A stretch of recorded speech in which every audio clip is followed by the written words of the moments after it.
Hi friends, Geetha சமையலேருந்து மதிய சாப்பாடு பார்க்கலாம். சுடா சாதம்,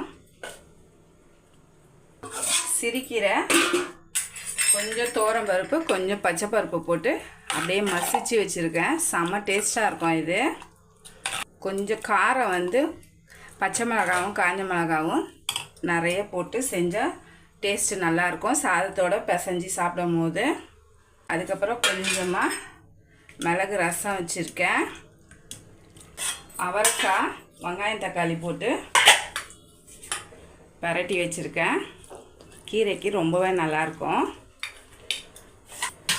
அதுக்கப்புறம் பசங்களுக்கு கேரட் சாதம் செஞ்சால் அது கொஞ்சம் இருக்குது. தொட்டுக்க கருணக்கிழங்கு வறுத்து கொடுத்து அனுப்பிச்சேன். கீரைக்கு அவரைக்காவும் கருணக்கிழங்கும் சூப்பராக இருக்கும். பசங்களுக்கு கேரட் சாதமும் கருணக்கிழங்கு வறுவலும் சாப்பாடு கட்டியாச்சு. இன்றைக்கி மதிய சாப்பாடு பார்த்தீங்க. நாளைக்கு மதிய சாப்பாடு என்னென்னு பார்க்கலாம்.